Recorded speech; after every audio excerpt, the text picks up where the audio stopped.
I actually went from wearing my Apple Watch to just a normal watch because I wore Apple Watch forever, and then I've realized how much less stressed I am during the day because my watch isn't constantly vibrating.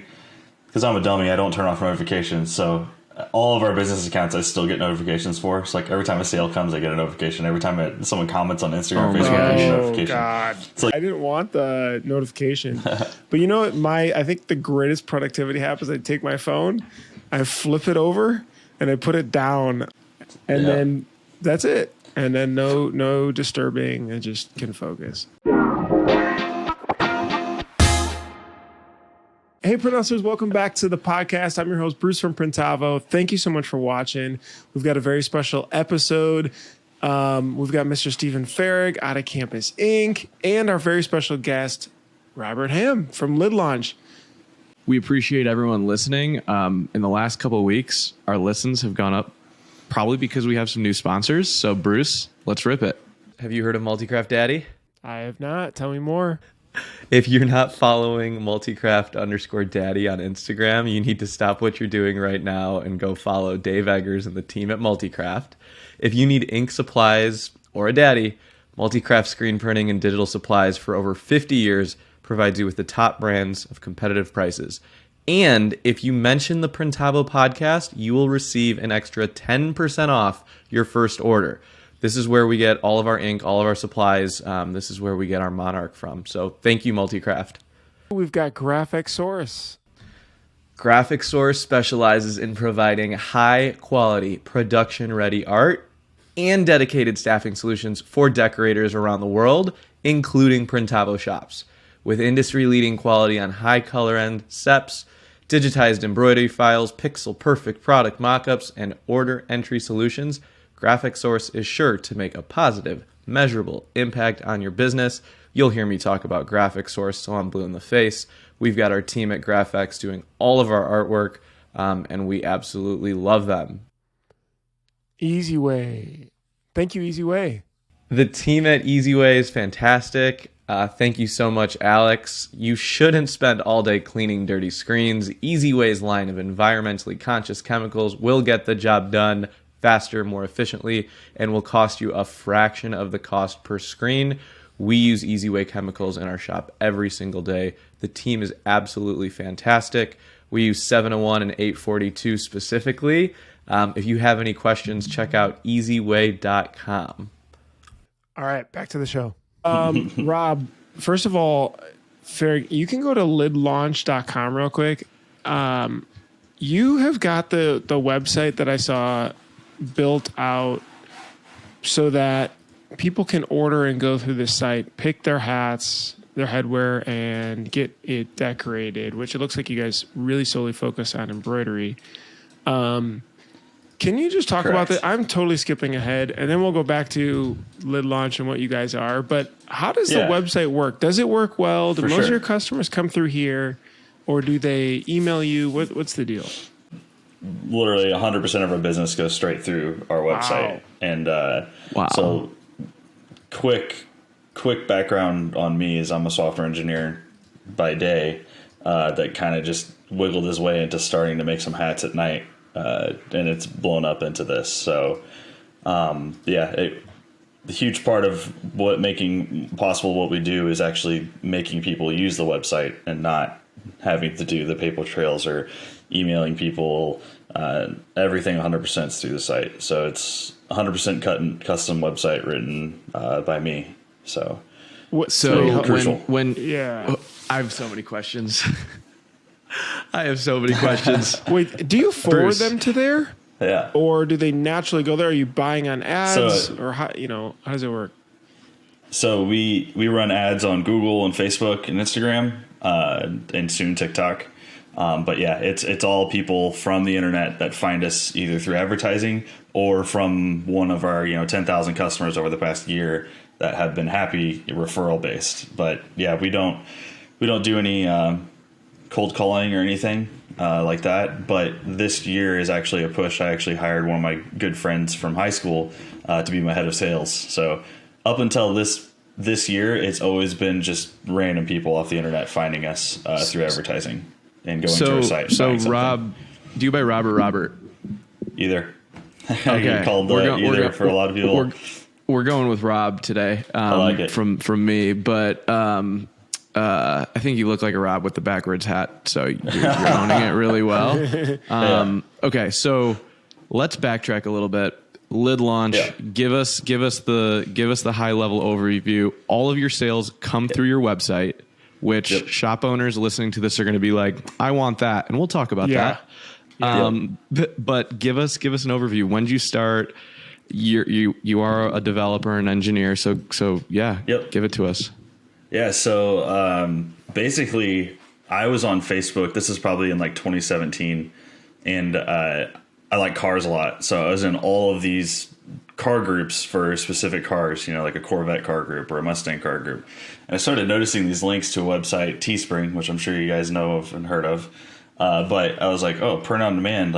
So I'm a very artsy person too, so I love graphic design. And these people are basically just creating these very generic car t-shirts and then posting them in these Facebook groups with like 80,000 people in it. And I knew they were making money off of it. I'm like, well, I want to do this. So I started making some designs and threw up it on Teespring store, and I made like $2,500 in a month just selling these random shirts to people in Facebook car groups. And were you using Facebook ads, or were you just using Facebook groups here? Just groups? Just literally posting in groups and getting banned from a lot of them because you're not supposed to sell stuff. But it worked out. And then from that, I knew that car people really, really liked Flex Fit hats. And I'm like, well, I want to sell hats. And then that's where my search started to find a website that did that, and I didn't find anything. So that was kind of my clue to hey, there might be something here to where, if I could figure out how to get the hats and sell them to these people. And that's where basically I started the development on the website. So when we first started, it was just print on demand. So if I was basically the only designer on there using it, but it was my designs on the site where we would, create it and ship it to the person that bought it. Still car designs or anything custom? Yeah, anything really. Because I was just targeting car people because that's all I knew at that time. But I started to realize because we started to actually get some people signing up and uploading their artwork too. So we started getting some bagger teams like cornhole that started gaining popularity. So we got we'd keep getting these little niches of people that would come on board and that were outside of cars. And then they were selling some hats, but it wasn't anything crazy because a lot of people can't do the behind the scenes work of marketing themselves. They think they're just going to put it on the site and we're going to have eyeballs on their products when we didn't have any organic traffic. It was all either we had organic traffic, but it wasn't people were coming to our site to buy hats. They were coming to our site because they saw a link on a Facebook car group to buy the hat, right? Wow. So your clients were, in that case, you enabled your clients to be your marketers, basically, right? Yeah.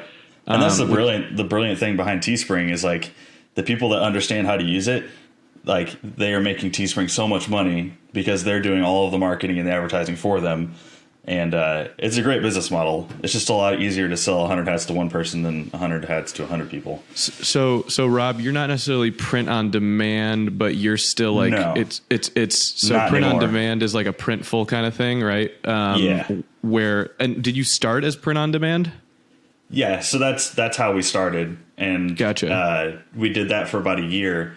And at the very beginning, I was outsourcing all the embroidery work to a friend's mom that had 2 6-head Happy machines. And I'd just send her a big Excel sheet with all the orders on it and said, this is the batch for this week. And I'd go pick them up and I'd take them home. I'd package them and I'd ship them.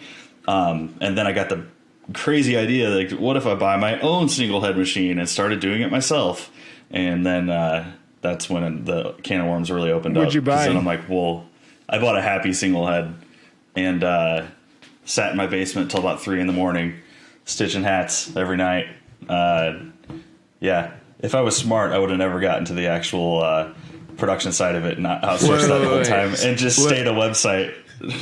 Stop. Say that one more time. Yeah. Which one? If I was smart, I would stay on the production side. Yeah. It'd be so much easier had I just stayed the high-level website guy sending orders to embroidery shops than me trying to do the whole production side. But looking back in what I have now, I don't regret it. But it's been so much work. It's crazy. Wow. So you are a technology company, Yeah. right? Like you Definitely. are rooted in technology. Yes. You've decentralized sales so that you don't have person to person contact, and you've built a platform to reduce the friction in ordering hats. So Exactly. that there are very few shops that I have met personally that have successfully done that, completely decentralized the ordering process. Bruce, you've been to a lot of shops going around the from country. software engineer to shop owner too is a pretty unique path. Like, where were you a Yeah. programmer at? I've done a lot. Like I've done stuff for the Department of Defense. I've worked at a small mom and pop software shop. But most recently I was working at one of the biggest mail order pharmacies in the country. So I was on the pharmacy automation team. So I have some good experience with, shipping hundreds of thousands of medications a day. So that was some pretty awesome experience that I can basically take and directly, apply the same principles to, a custom hat shop. So as if you far as can automation. if you can drop ship drugs, you can drop ship hats. So, Yeah, for sure. perfect. Yeah. Can we clip that? So wait, so you built the site. Everybody goes through the site, and they're driven from ads and from SEO. How much do you spend on ads a month? It's sickening.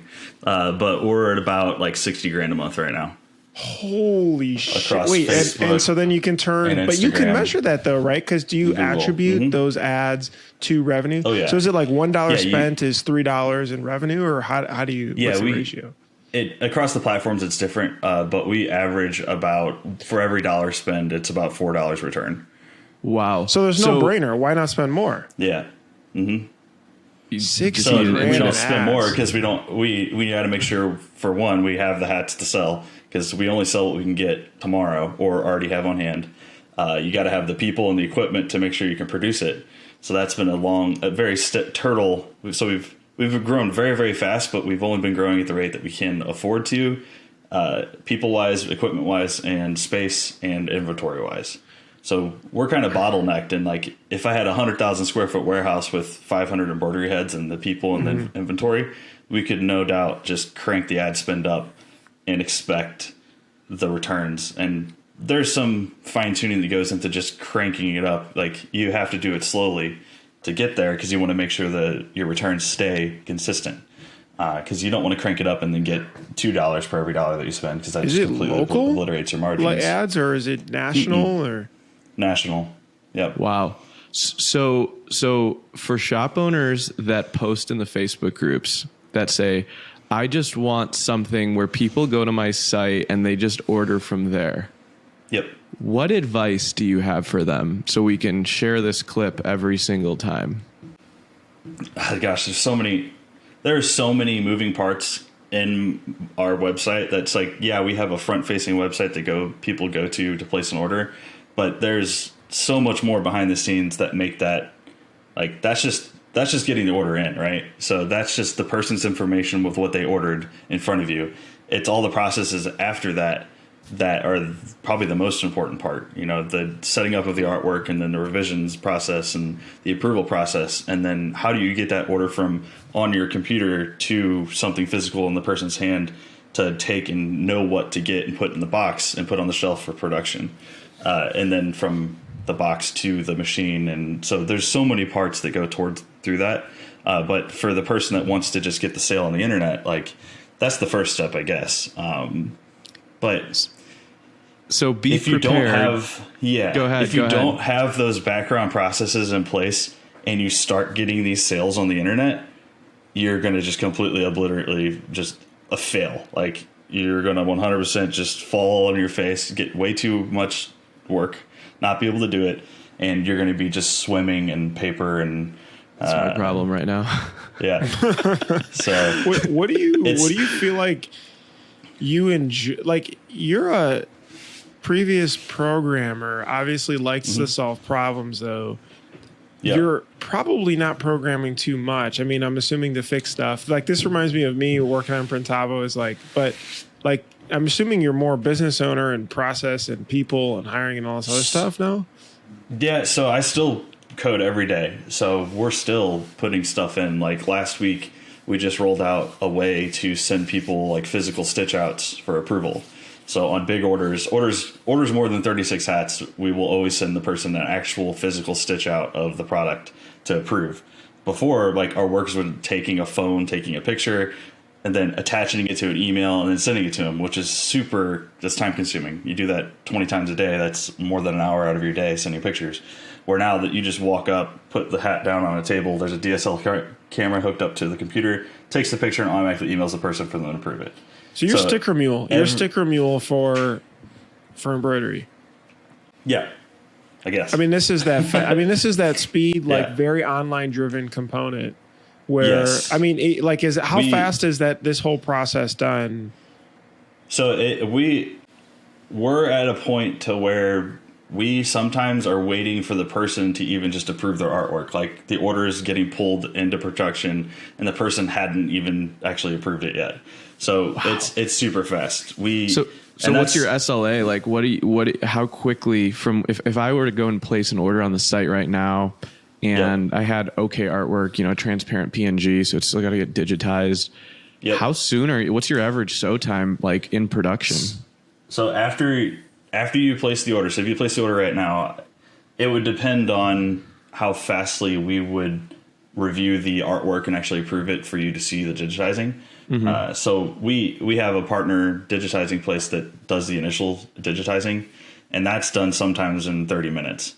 So if I have someone working in that time that it's uploaded and approved, then you could have that artwork, super quick turnaround on that. And then it's up to you to approve that or request a revision. And then we always test everything internally.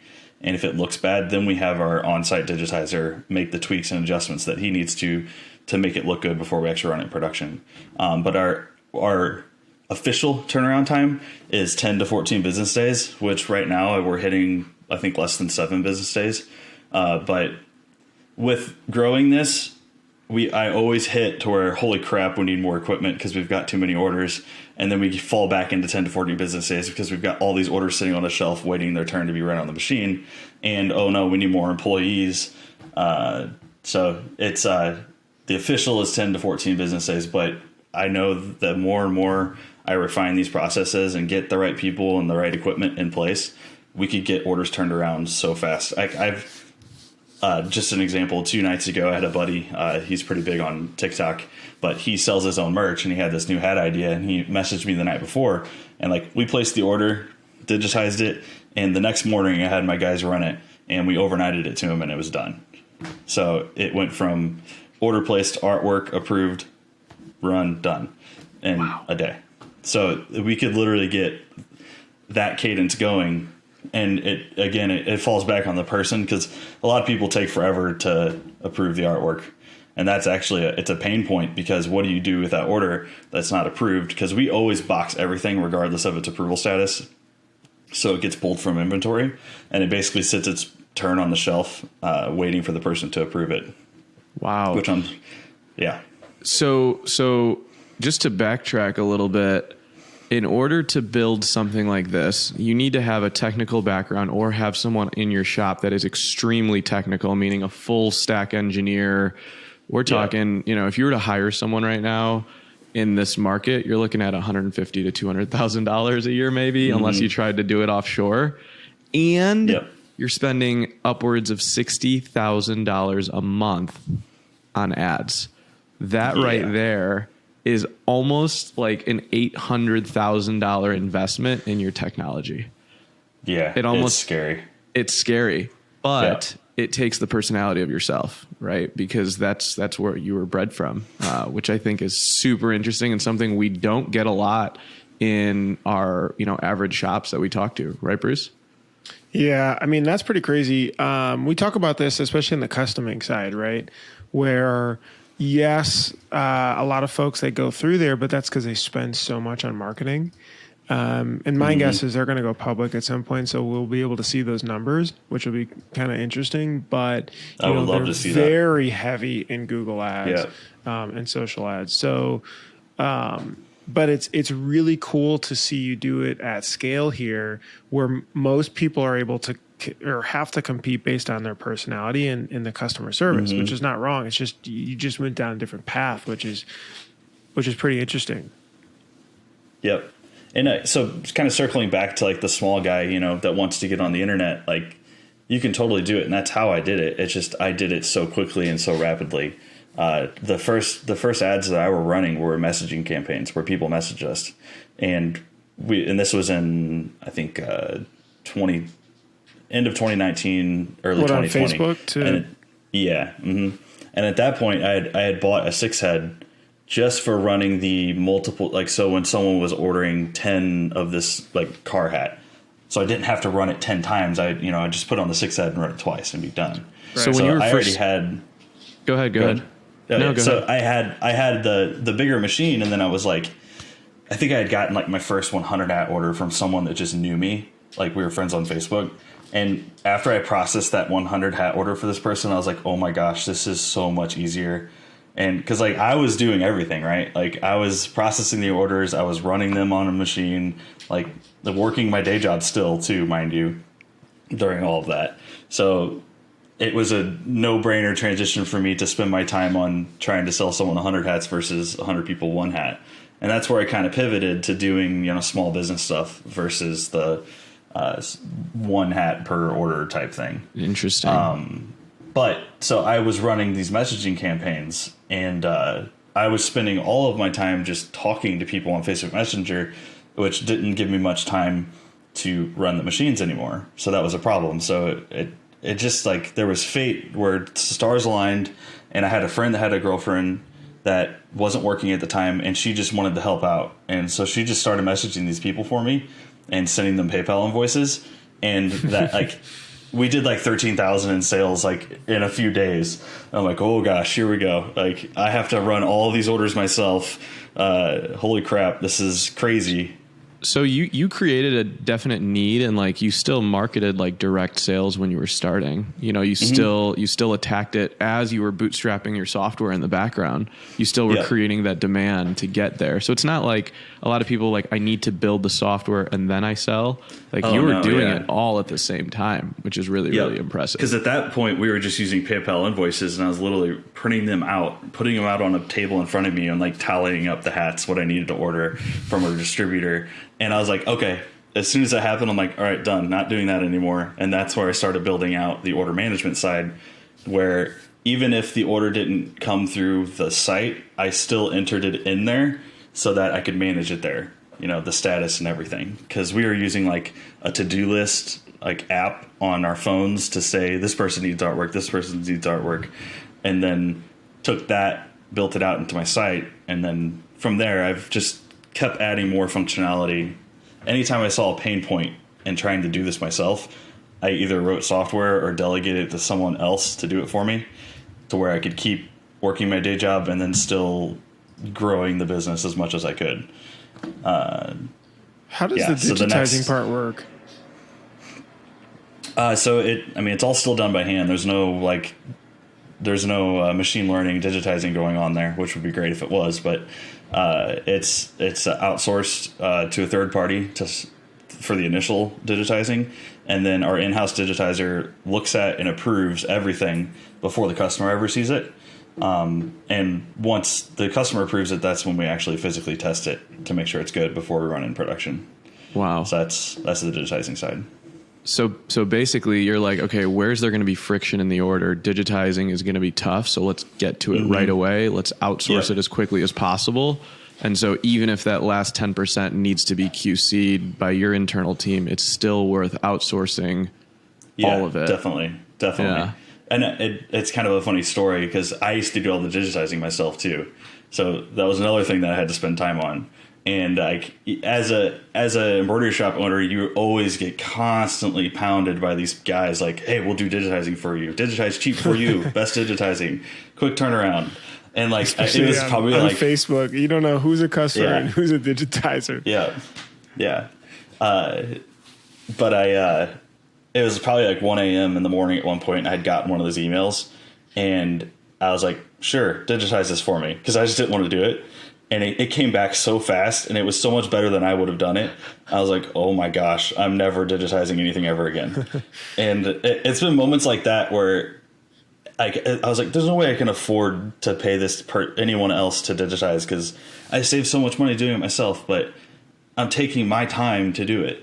And my time is not best spent digitizing something. It's automating the orders on the back end. So every time that I've delegated or given out work just for someone else to do, it's always had a return tenfold in the growth of the business. Wow. So I'm super huge about getting stuff off your plate and doing what you're good at instead of just sitting there, you know, like I think the quote, like, work on your business, not in it, is kind of powerful. Yeah. Wow. So then go ahead, Bruce. No, you go ahead, Ferg.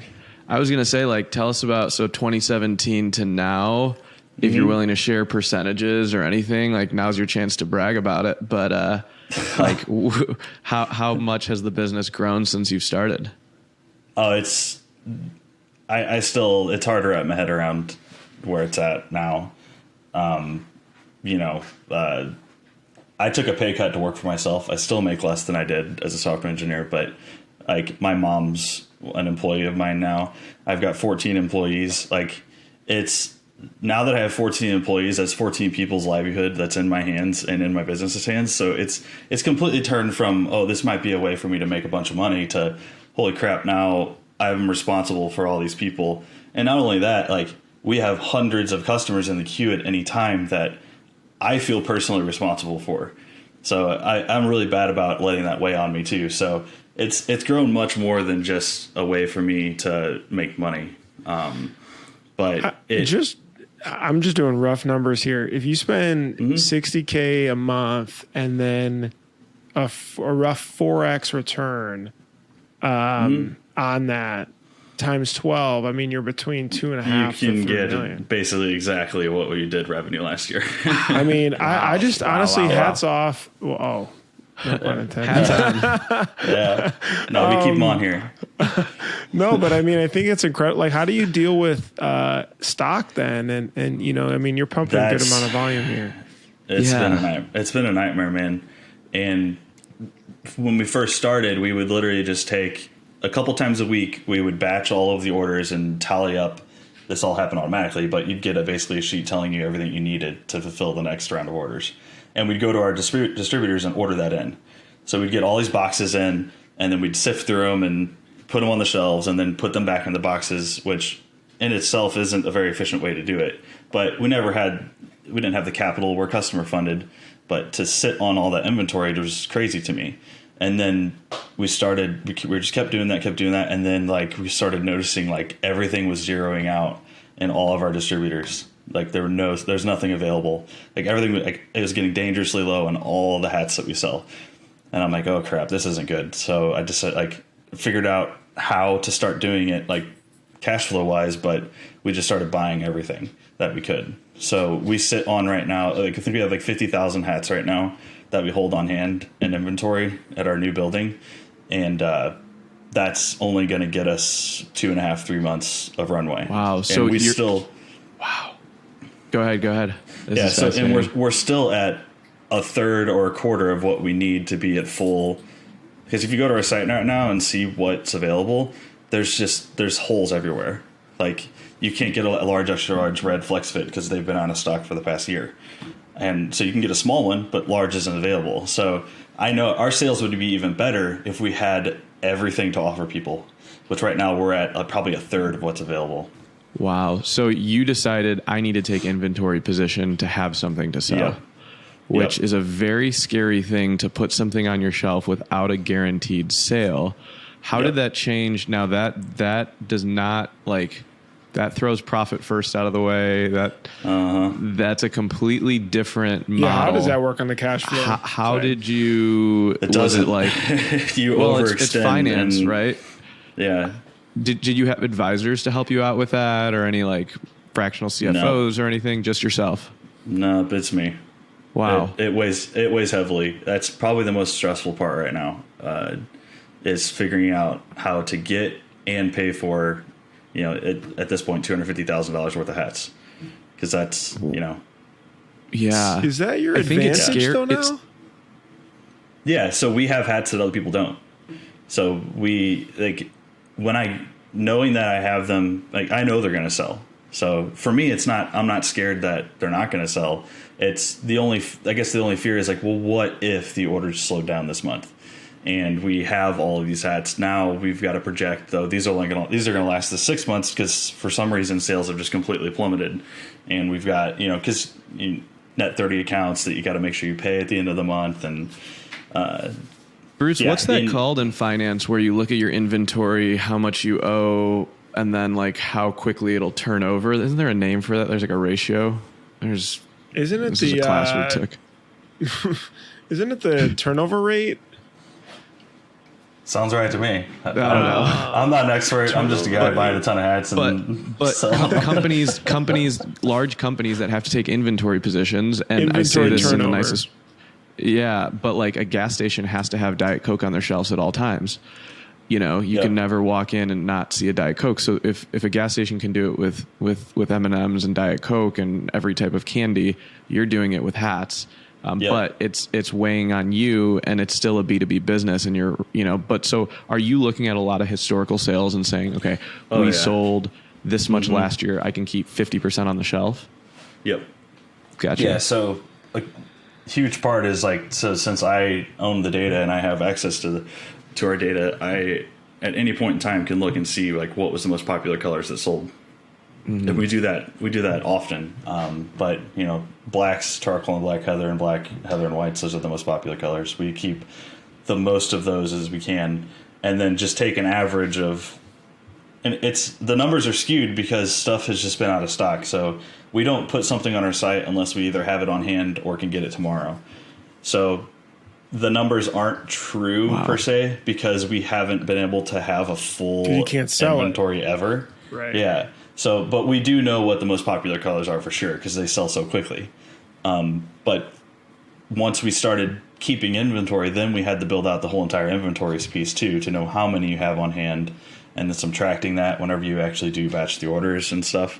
So that was a whole other. So did you build your own? part. Did you build your own warehouse management system then? Yeah.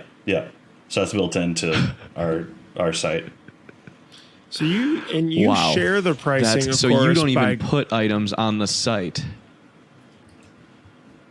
Yeah, unless we have them on hand or can get them from a third party distributor within a day or two. So then, okay, I noticed that you really are only selling like flex fits and some Yupongs. Like, why aren't you selling value caps and all the other ones? Is it like these are the ones? Tell us don't about like 'em. why you pick what you don't like them. Yeah. I had a great example, and I'm so glad I saw it. But me and my wife go to Goodwill all the time. She loves going there. She loves buying clothes for our kid there. But I was there, and I was actually a contractor at a software shop where this place was one of our customers, and they're like a multi-billion-dollar like crop science company. And I'm walking past like the hat rack. I always go to the hat rack at Goodwill, and here's one of their hats, and it has their logo on it, and it's one of those crappy value cap 50-cent hats. And I'm like, this is exactly what happens to these hats when people buy these. They go to Goodwill. No one's ever going to wear that flimsy, crappy hat. Like, they're just not going to. Like, as your brand, you want to put it on something that's nice that people are actually going to wear. And hats is like, everyone wears a hat. Not everyone, but tons of people wear hats. And I think a hat is probably going to get you the most exposure of your brand, which is the whole point of putting your logo on it. If you give a hat to someone that they're not even going to want to wear, what's the use? So that's why I don't sell the cheap value stuff. Yeah. Gotcha. Now, have you ever thought about getting into apparel? I was just about to say, Yeah, or apparel embroidery too, or apparel screen. Because I actually thought Lid Launch. If you look at his shirt, Ferg, doesn't the icon look like a little squeegee sideways? But it's not. I went to the website and I was like, oh no, it's a rocket ship with a hat on. Yeah, Oh. with a hat on it. We get asked that every single day, and it's like we are so we moved in, so we've moved 4 times in the past year and a half. You know, from I think in October of 20 or July of 2020 is when I moved out of my house and into a tiny 900 square foot space with a single head and a Wait, 6 head. 2020? Like Yeah. a year and a half ago? Sorry, Or 2 years ago almost? the time, dude. It's been the craziest. Hold 2 on. years of my I know life, on but your about page let's you see. got the timeline too. Yeah. Let's saw it. revert back to that because my brain is mush. Yeah. 2020. 2020, Yeah. So July yeah. 2020, hired my first part-time machine runner, and that was also a huge moment too. Where, holy crap! If I don't have to run the machines, then I can just sit here and write code to make this even easier. And it's just snowballed from that. And that's when we started running ads more aggressively. And figuring out how to get people to actually buy rather than message us was a huge pivot point too. You know, optimizing the website so that people know how to just place the order without talking to us was huge. Where were we going from that? What was the original question? I don't remember. I don't even remember Apparel? either. Oh yeah. apparel. I'm just listening.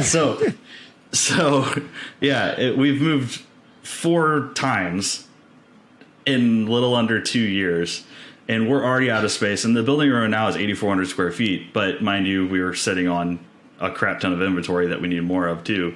Right. So a lot of our space is dedicated to inventory now. But if I try to add anything to my business, like I need more space for it. And not only space, you need the processes and the people that know how to do it. So we're at the point that if we add anything to our site, it's going to become a problem very quickly if we don't have the processes and people in place to do it. It's a lot So- easier to sort a small and medium hat versus a extra small through 4XL Yes. polo. So this is interesting. We interviewed Kyler from Cersei Designs, who just does hats as well, but he also just focuses on like laser engraved leather patches, and that's all he Yeah. does. And he's so good at it.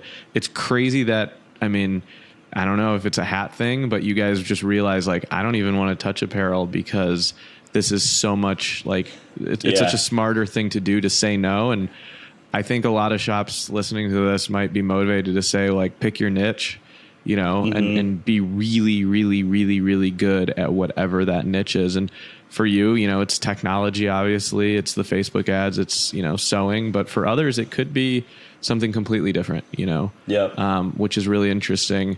I guess like from a day-to-day basis, your growth has been explosive. How do you keep it all together? Do you have, do you have like, are you starting to build out middle managers? Do you have therapist, mentors? Yeah. A therapist. I actually need one of those. But all do. at the beginning of 2021, I hired my mom, and she comes with 18 years of experience of running a restaurant, one of our family restaurants. So before that, I had, I think, like 4 or 5 employees that we literally didn't have a schedule, and people were just coming and going when they wanted, which means they were calling off like all the time because like there was no consequences, there was no schedule, there was no like duties, like. And as soon as she came in, like we sat down, we set a schedule, and like you have to clean up your workspace when you leave every day. So she was crucial to getting my employees in line and getting that rolling smoothly. And she's also been a huge help in quality control because she doesn't let crap go out the door. Where I'm so scatterbrained and seeing squirrels everywhere with the stuff that I have to deal with, that if someone comes to me with like, what do you think about this hat? I'm like, just ship it. Just get rid of it. I don't want to think about it. I've got so much other stuff going on. But she has really taken the quality control side and off of me and off my plate, and making sure that the workers are outputting good work, and you know, coming in when they're supposed to and sticking to their schedule and everything. That has been a huge weight off my shoulders because I'm not a good manager. Like I'm a huge pushover. I'm not good at being abrasive with people.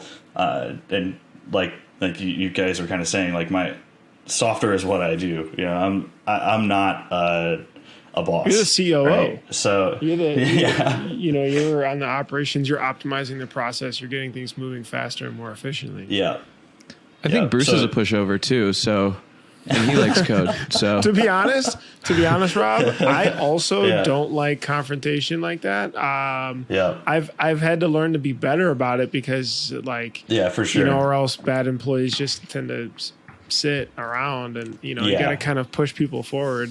I think Farrick's the most direct on the other side, but yeah, it wish I is was like interesting that. having that balance. But it's cool though that you know that, right? So that you found the balance, which happens to your mom. Yeah. That's awesome at it Yep. to surround yourself with.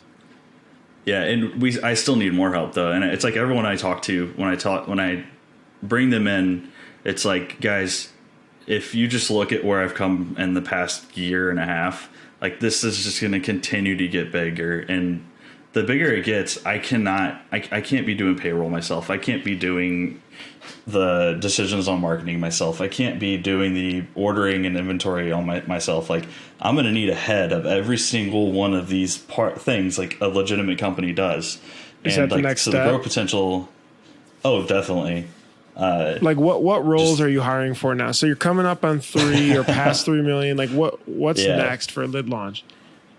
It's just keep getting better people and getting more stuff off my plate so that I can focus on what I do best, and then just continue to grow. That's I don't really know. that's really interesting because I've talked to like some of the shops, larger than us that we talk to, like, Oklahoma Shirt Company and Printed Threads and Justin at Barrel Maker and Max, and they all talk about that spot, where you're growing from, call it 3 million to 5 million or whatever. And it's all about putting people in place. Like, it's all positioning and HR. Otherwise it's suffocating, because I think an owner can manage a company to $1.5 million, 2 million. But after that point, you just start, I think the business will start to crumble a little bit if you rely on yourself. And I think that's where that burnout happens. Bruce, Yep. you talk about your guys' growth is like when you started putting middle managers in is when you really, really like hit the pavement, whether it was code or success or Totally. support or all that stuff. How do you, because it was a hard part for me to say, we're going from $15 an hour employees to salaries now that are real wages. And, for you, did you have to take those jumps with some of those hires? Have you made those jumps yet to paying, like, you're no longer an hourly employee? This is you're like, I would say you run this thing now. I'd say every person that I've hired that has been more than just like the typical $15 an hour salary, it's always been like, oh gosh, how am I going to afford this person? And then as soon as you hire them, you're like, I wish I would have hired him so much sooner, because it's the return on that person is worth it. If it's the right person, obviously, because you could get the wrong person, and then that's even worse, but we've been very lucky with the people that we've gotten so far, and hopefully It's so continue clear. to get lucky. It's so with crazy. people that It's we the keep same for hiring. firing too, right? It's like, why didn't I do this way sooner? Yeah. It's crazy because Bruce and I, if I were to go back in our texts, we would talk about salaries and stuff and how to pay people, and when you're starting to hire middle management. And I think what I learned is the cost of a bad hire. Like, take a hire that you were cheap about, or that you tried to skimp on, or that you tried to get the $30,000, $15 an hour employee instead of the $20 an hour employee. And you take that over a whole year and say that was a $10,000 difference, but that employee didn't work out because, they weren't ready for your business. Yeah. You look at how much you spent on them in the last, 4 months, 5 months, and I guarantee you that's going to be more money than what it would have cost to just hire correctly and pay people what they deserve and find talent. I think that's an eye-opening thing that I learned the hard way, is you cannot be cheap with people at all whatsoever, because it'll end up biting you in the butt. And there's nothing that, like, when you find, I think what you said, where you find that key employee, you don't care how much you're paying them at that point, because you're like, my peace of mind. It's kind of like the digitizing the same way, right? Like, I don't care if it's $30 or so, and I think that's a critical thing for people listening is you might have to make that stretch and pay someone a real, what they would get in corporate America, or pay for their health care. but the cost of being cheap about it is going to destroy your business and destroy yourself, I think. Yep. So Definitely. there's a lot of value there. So do you think, Rob, you're going to buy more equipment, or do you think you're going to start to outsource it again? No, we'd never outsource again. Why is that? So we just have the equipment. The only thing, if I was going to do something, which I want to do, is we would run 24 hours. So we've got 2 shifts. We've got a shift that runs from 7 a.m. to 3 p.m. and then 3 p.m. to 11:30 at night. And the second shift right now, we're only like half staffed, and we're getting, like I was saying earlier, we're hitting some pretty great turnaround times on orders. So it's kind of like you got to figure out what your cadence is and what's possible. So I know we have some room here to bring in even more orders. And if we hit a bottleneck there, if we're not keeping up, that's when I definitely want to add like a third shift. And we don't work Saturdays and Sundays right now. So that's a whole other day where our machines are sitting dormant, we're not running. So what I'm hearing, Rob, is that you not only have you built your front end website, your inventory system, you also have built your scheduling out where you know what you're getting out of your equipment, how fast it's running. Yeah. So you've built all of that. Yeah. Wow. Yes. That's super impressive. But why not broker anymore? Just because you want faster turnaround and you can control that? Well, we're in so deep with what I've got, right? So we've got all these equipment. But like, what if you get 1,000-piece order that can clog up your machines? Would you take it, or would you send it somewhere else? We would take it. Gotcha. We've got 52 heads right now, so Wow. 1,000 hats across 6 heads doesn't take very long. I would actually like to know how fast we could get that done. I actually want to take that on just to see how fast we can do it. Do you time the jobs and actually put them in a schedule so you know how long they should take? Not yet. That's something we're working on. I can look at like an average order lifespan and how long it took to get done. But from the time the orders ran at the machine till completion, I don't have that working yet. Gotcha. But something you I look want to at get how many done. stitches, right? Like, isn't that the telltale of how fast a machine's going to run? So we don't look at stitch count yet. Want to. So Gotcha. that is definitely something on the production side that we're working on, because I would love to be able to look and see, here is the total number of stitches that need to be complete this week. And, because we have like I have an average number that I know that we're probably going to get done that week, looking at our past weeks, right? It's like last month we did 14,000 hats. This month we did 13,500. So I know that we can like safely average out that the stitch counts, because you get an order that's 2,000 stitches and then you get an out order that's 11,000 stitches. They end up averaging out. Do you around charge the 6 to same for 7. them? Yeah, same price. You charge the same. It's So- honestly so- more work to go back to the person to try and get more money out of them on stitch count than it's worth. Wow. So you're reducing friction by reducing the amount of decisions they have to make and looking at it as a volume play. But you're also looking at, okay, 13,000 hats this month, 14,000. Is that something you publicize with your team? Like, do they know how many hats they've sewn that month? Yeah, I need to be better about it. We had a meeting a couple weeks ago, like an all hands meeting, where I went over like some production statistics, because I think one week we did over 4,000 hats in a week, and like that was like a record for us. And I'm like, holy crap, guys, like you're killing it. I just want to let you know we did this many hats this week, and I want to have a big TV out in the production facility with like. Ultimately, I want it to be. I don't want it to be like a bad thing if it doesn't get hit, but I want goals, right? I want the team to see real time, like this week we should do 4,000 hats, and then a progress bar of how many that we have done, and then kind of showing them, right? I mean, if you actually dive into Amazon and their delivery system, it's a video game that their employees play, unfortunately and fortunately, but they can see how many deliveries they've made, if they're on pace, how the walking time, stopping time, and then they just continue to get better, but then they incentivize them for good work. And I think that's the critical part. I bet you if we were to go into your shop, what's the culture like? Is everyone pretty like, let's get after it? Or is everyone? Yeah, it's so laid back, man. Like, I know my employees love it, because we're not slave drivers. Like, people show up, they go to their 2 6 heads and their single head, and they just run their orders, hang out, and it is That's their super pod. laid back. Like that's the Yeah. So we've got like 4 pods where it's 2 6 heads and a single head per pod. And yeah, one person, and then you have like a supervisor-ish person that floats the machines.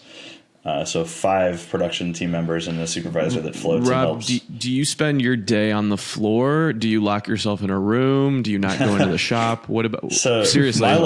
my life this has is totally interesting. just gone completely 180 from what it was. So I quit my day job in June of 2021. So I was still doing this both for so long. Like so COVID happened and we went working remotely. So I'm a software engineer that works at home at that point, and that was in 2020. So that allowed me to like literally go to my office and work in my office with the door closed until like 4, and then walk out and start making hats with my workers and get caught up on all the craziness that's going on.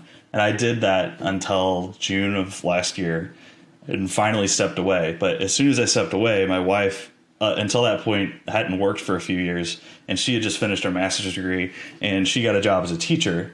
And I'm like, you do that because that's what you've always wanted to do, and you're super passionate about it, and it makes you happy, and I'll watch the kids. So we have a 3-year-old daughter.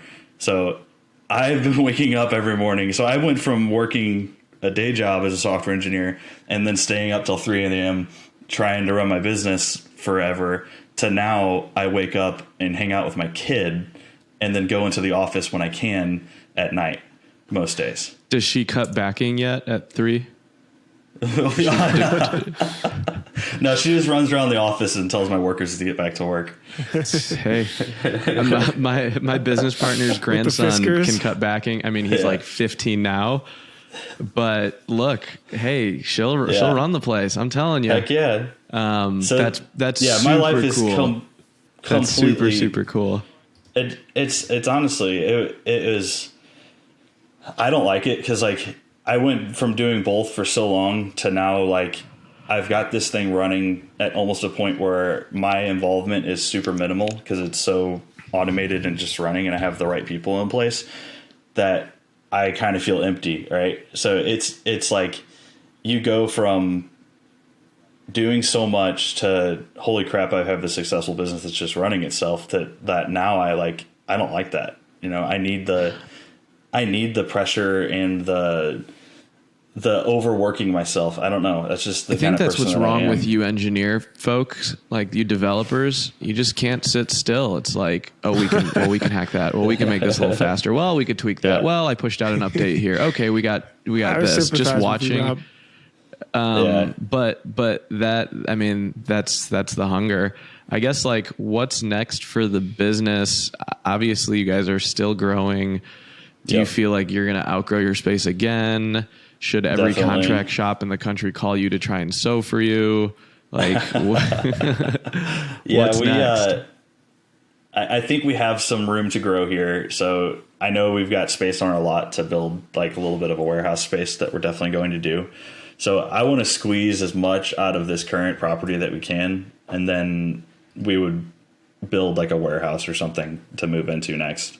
But again, like this is 100% customer funded. I don't have investors. I've just overextended and obliterated my credit, like buying hats and growing this thing. So I would like to get to a very healthy cadence of we've got inventory for at least 6 months to a year that we're sitting on, which means we're basically taking all of our profits for the next year and just reinvesting that into buying hats Wow. to make sure that we have it. And once we have that solid base of inventory, then I know that we can confidently either spend more on money on ads, which I'm kind of reluctant to do. That's why I hired one of my high school friends to be head of sales, because I want to grow this year. I want to grow more organically and do more of the work on our end to get some. Not really. I don't know if we really want the contract embroidery stuff, but it's just some bigger customers. And not only that, just going through our list of 10,000 people over the past couple of years that have bought from us and just reaching out again to say, hey, you want to buy again? Or Yeah. do you know anyone that wants to buy something? So just spending the time to do that, which I've never had the time like to do. Sticker Mule. You literally sound like Sticker Mule. I mean, we were just at lunch the other day, and all of us looked around and said, "Sticker Mule, Sticker Mule." Yeah, we all order Sticker Mule, right? I mean, you literally like it's pretty inspiring to see what you've built, and you haven't even tapped into the sales side. Like, I just Googled Lid Launch, and you guys came up as an ad above Custom Ink, which is pretty cool. Yeah. Don't click on it so it doesn't charge Rob, because that's really annoying. Scroll down before you. Scroll down, and then you'll see nothing click. but our Facebook and Instagram ads for the rest of your life. Yeah, if you click so on your it. ad spend's going to go up a Retargeted. little bit. Who does your marketing? Do you work with an agency? Do you do it yourself? Yeah. Do you tell me We about work that? with Monster Agency, and they're out of Texas. And I basically found these guys, and this is another point where it's basically you look back on it and you're so glad you did it, and it was a very scary thing to pull the trigger on. But they had some pretty hilarious commercials that for their agency that every time I watched it, I'm like, holy crap, these are the guys that are going to run our ads. Like when I saw them. And when we first started out, like when I signed on with them, it was going to be like we were going to spend $2,500 a month on Facebook ads.